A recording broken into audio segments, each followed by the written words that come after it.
is a review of fundamentals.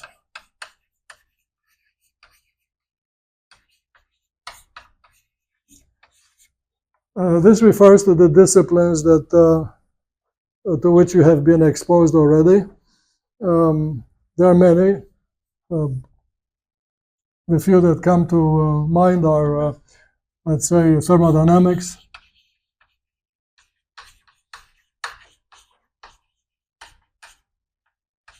with its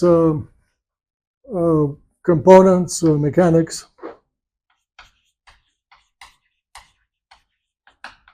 and the heat transfer.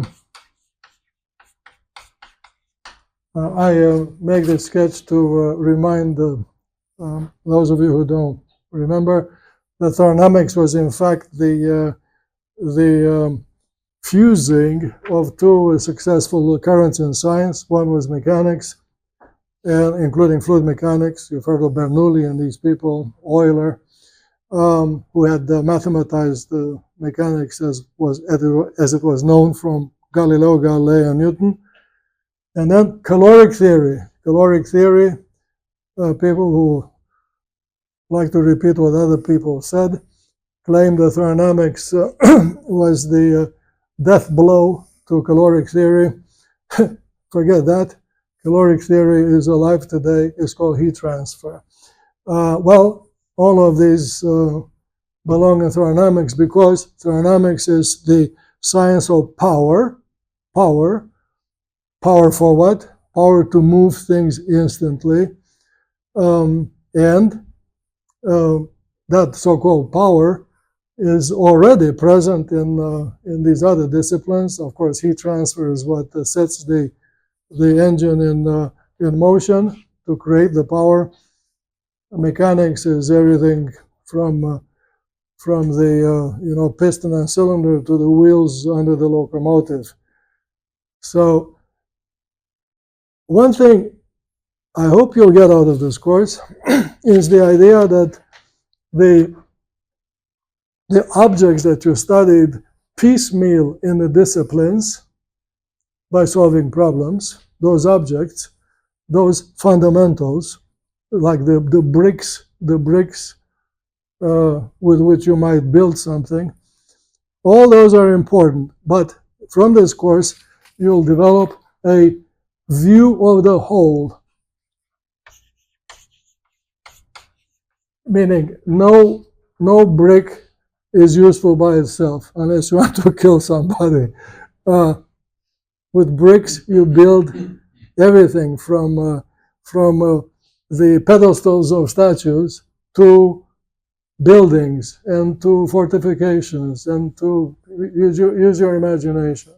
So fundamentals, okay, but the so let's call it organ does not exist or serve by itself.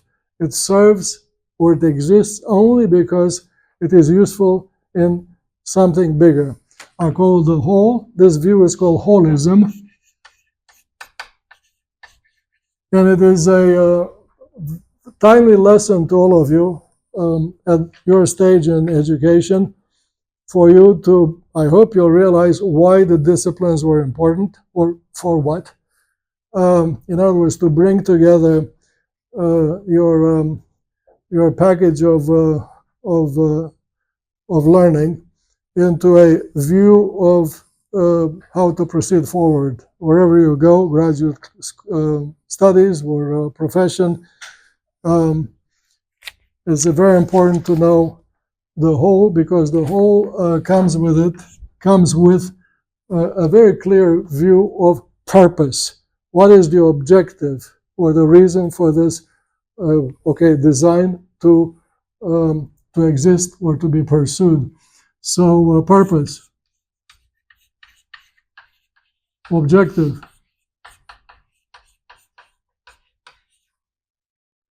Okay, so that's the first. And by the way, when it comes to fundamentals, there are many disciplines. Strength of materials,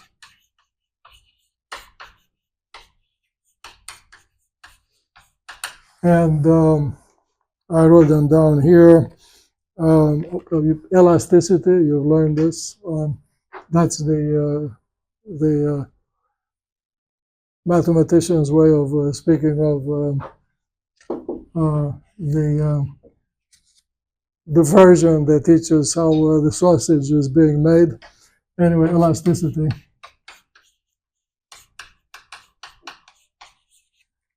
And so on. Everything that we've been taught comes together at the end of an undergraduate degree or in the first year as a graduate student to tell you how powerful you are. You're educated, but I'll make another point. You're educated seriously, and by that I mean that you're not educated in an interdisciplinary manner. People talk about the importance of multidisciplinary this and that. Sounds great, but the slogan does not make sense unless the listener already possesses the disciplines. So you've been educated well to start with the disciplines. It is only after that you can contemplate the broad view, the bird's eye view. Second part, which is the middle part, is about design broadly. And in this bag, everything fits. In fact, it's one repetition of what was before it. If it's animal design first,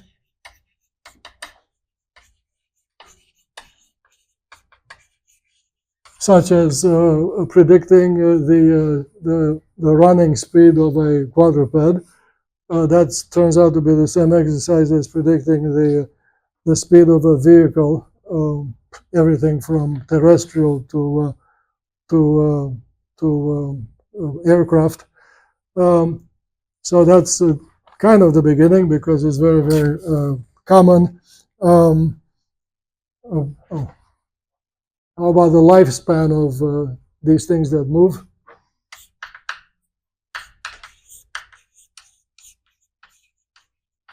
Because you see, bigger animals live longer, and so do the vehicles, in case you have not noticed. The B-52 was started to fly in the early 50s, and it is still flying. All right.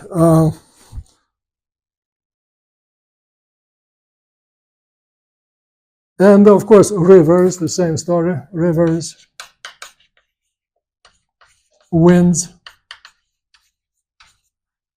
along with lifespan is range, the distance to which these movers move. When I talk about animal design, it's not only the speed, it's about the organs, the size of the muscle mass or the motor mass. You may have noticed that big airplanes have big engines. Tiny ones have tiny engines. These drones, the smaller they get, they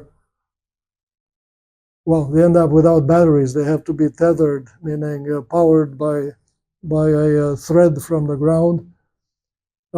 All of this is, meaning for you, the ones who come in contact with this for the first time, or should be, like enjoying a good drink for the first time. Brand new stuff. And then the third part would be taking these ideas in the realm of human society. Society, speaking of rivers or winds over the Earth's surface, well, society is rivers of people on the same surface. And it is a flow with design, with configuration at every scale. And what I'm telling you, of course, runs against the method of lack of predictability or the view of randomness. Of course, every individual is different than his or her neighbor, but that's not the point. The point is that people unwittingly end up agreeing to have a street here or an avenue over here, all the way to a park somewhere in the armpit between 2 or 3 streets. All these things happen because those who make up the population have similar needs. And to predict what will happen is not only exciting, but useful. Because as you'll see in the second half of today's lecture, to predict is child's play, provided that you ask the question.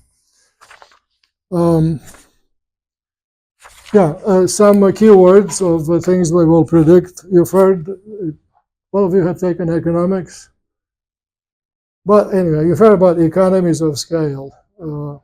Big things, like big trucks, move small packages, many such packages, more cheaply, less expensively per unit.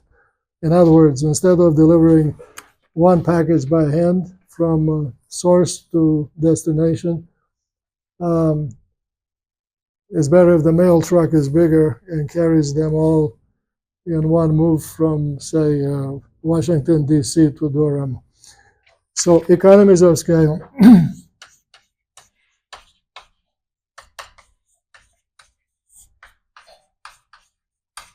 This expression comes from the fact that scale means size.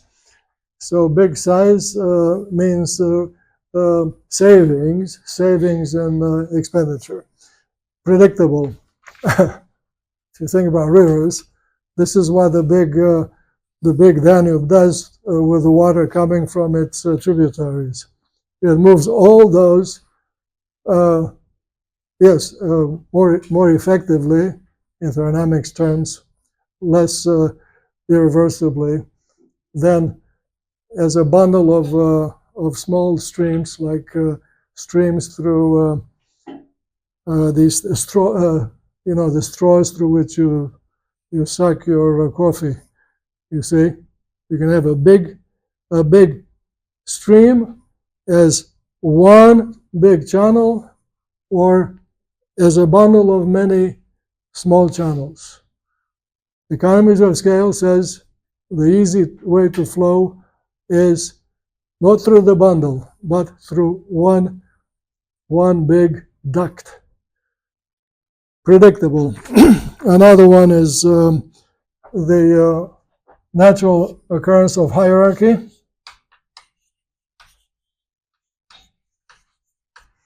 Hierarchy is a Greek word which is unlike today, a good word. Hierarch means in Greek chief priest. Any church has obviously a chief prelate, and then several layers of authority under that particular person. All of that happens naturally because you cannot have an enclosure, in this case the temple, populated by cacophony. You must have education proceeding clearly from one to many, and then in the opposite direction as well. So hierarchy means the coexistence, when it comes to movement, obviously on the surface, of movers of many sizes and many numbers, but those numbers and sizes are of a particular kind. The few are big and the many are small, just like the channels in a river basin. So this is those few words describe an image that occurs everywhere, from the river basin to the drawing of the vascularization of the human eye on a retina. So few large and many small.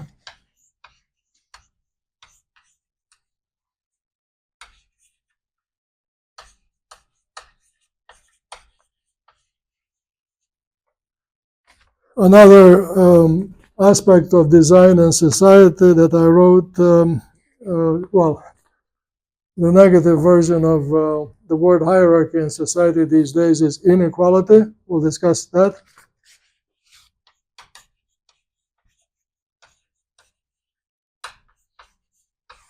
And the role of innovation and all sorts of other things, all from the point of view of design evolution.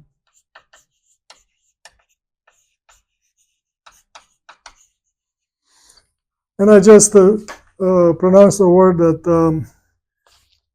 turns out to be a key word, evolution.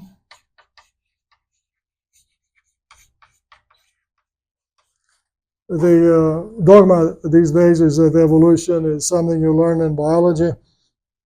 And that shows you how influential Darwin's work has been. But Darwin was just 200 years ago, which is almost yesterday. Evolution really means, to us today, design change. Design change, or changes, plural, that occur in a discernible direction. That is evolution. The word itself is Latin. Evolve, it's a verb, evolvo. That's the, evolvo means I evolve. But in Latin, evolvo, evolvere,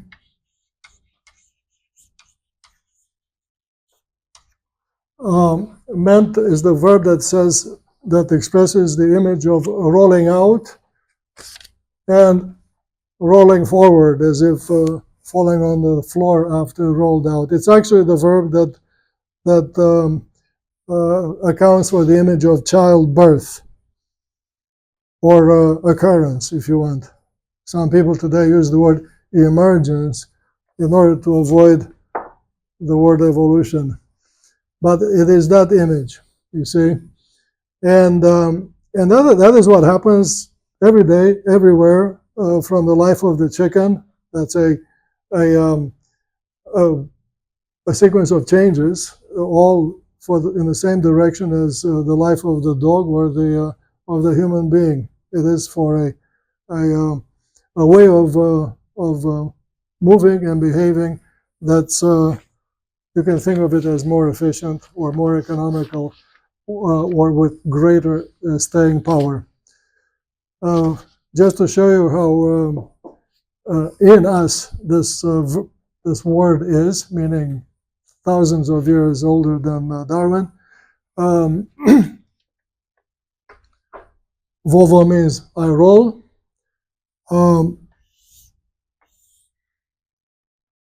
And Volvo is the name of this Swedish automobile.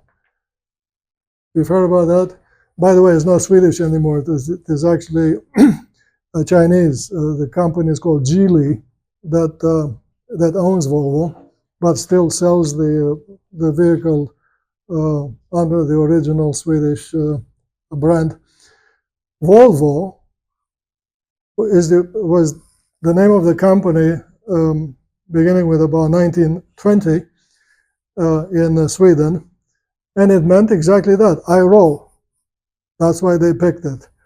But what was rolling in Sweden in 1920? Ball bearings. The company was originally making ball bearings.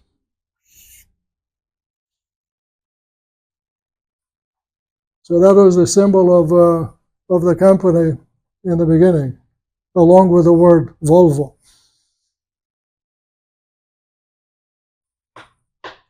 And then these fancy, powerful, beastly cars start. Oh yeah, so then they decided to diversify and make automobiles, which were much bigger and more powerful. And to avoid any confusion with other words that derive from evolvere, they added this thing here, that symbol, which is, of course, the symbol of the male sex. That's the history of that particular brand. Get it?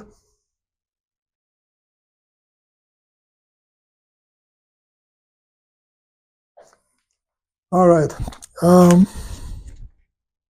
I would tell you more, but I'm being recorded, so I'll leave this here.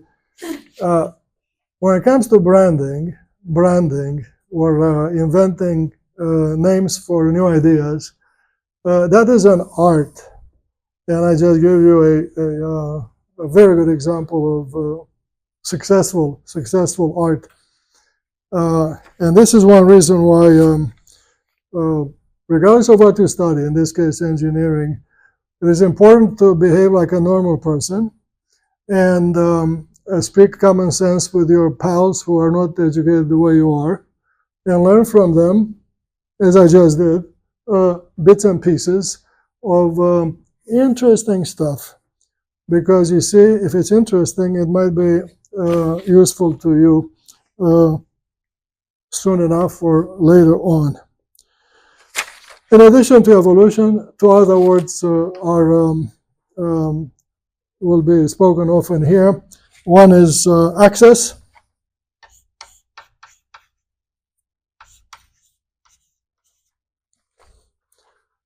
And the other one is freedom.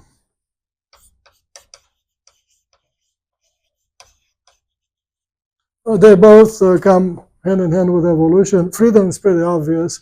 You cannot have change after change in a discernible direction without the freedom to change.